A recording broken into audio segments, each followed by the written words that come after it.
Hello everyone, I hope you all are fine, safe, and happy at home. Today I'm going to start with a new chapter of geography that mainly talks about air. So, in this chapter, what are the things that we are going to discuss?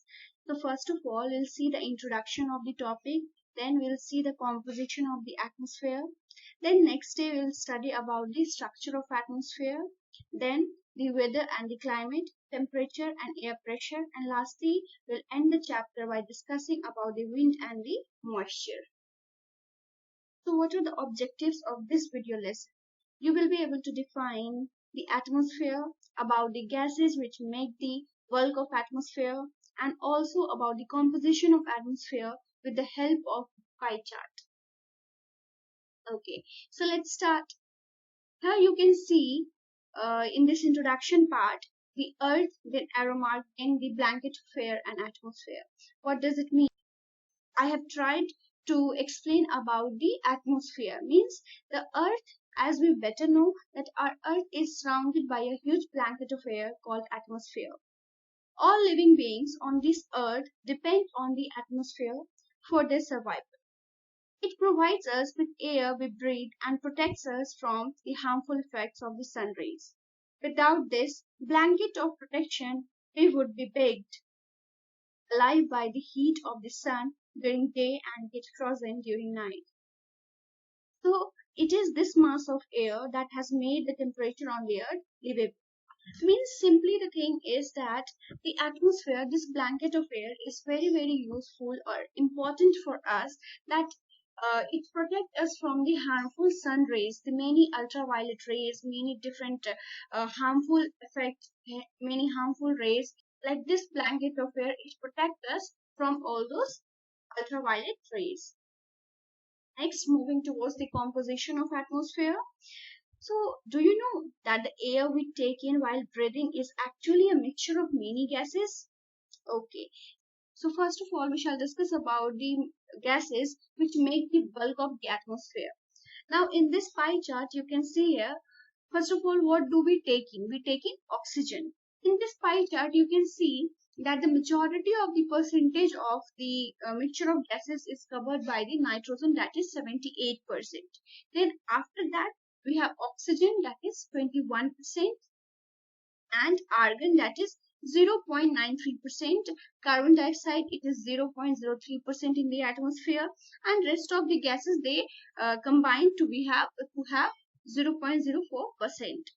So nitrogen and oxygen are the two gases which make up the bulk of the atmosphere. Plant also need nitrogen for their survival. They cannot take nitrogen directly from the atmosphere or directly from the air. So in this atmosphere, the nitrogen and the oxygen, these two are the gases which make up the bulk of the atmosphere. There are other gases also, like carbon dioxide is there, helium, oxygen, argon, hydrogen are found in lesser quantity.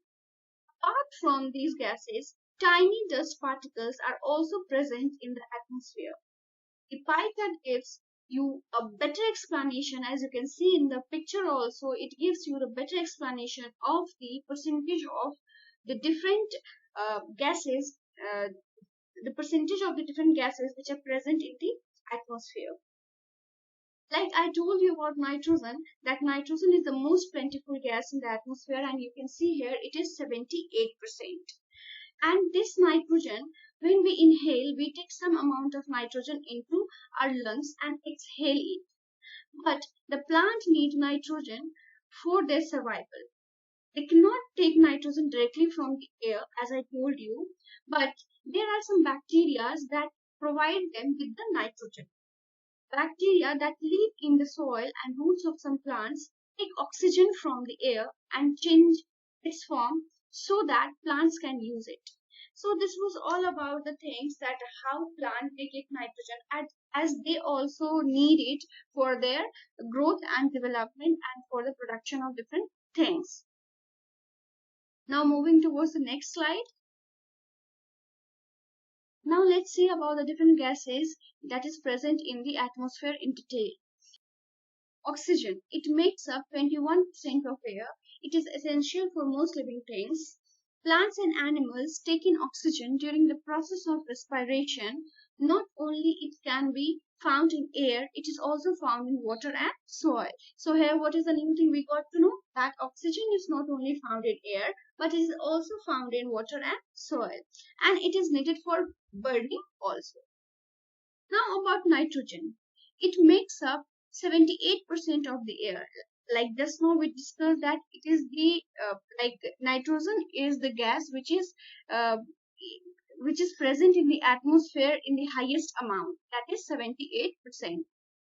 It is not used by most living except nitrogen fix bacteria in the soil, as just now we discussed. The roots of some plants to use it to form nitrates, example peanuts, absorbed by plants, and nitrates to make plant protein. Next one we have is carbon dioxide. Is essential to green plant for the process of photosynthesis. Now let's see what is the process of photosynthesis. I know that you must be knowing.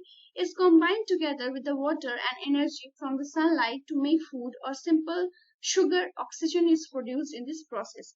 So photosynthesis is the process in which plant and trees which make their own food with the help of sunlight, air, water, and the chlorophyll which is present in the leaves of the plant. So that's how carbon dioxide is very, very essential for the plants and as well as for us also. It plays an important part in the water cycle, helps to form the clouds in the sky, returns to the earth in the form of rain, snow, hail, or sleet. Now the thing is that you must be knowing about the water cycle. In the process of water cycle, the water get vaporized and it goes into the sky, then form cloud, then the process of like condensation, and then it precipitate on the surface of the earth again, and it came back and it is further collected at the same place. So that's how here the carbon dioxide it also play a very vital role in this process. So in this chapter we discussed about the combination of gases which make the uh, atmosphere, the gases which are present in the atmosphere, and we also came to know how much it is important for the atmosphere or for us also. In next video lesson we'll see something more about it. Till then, have a good day, stay safe and happy.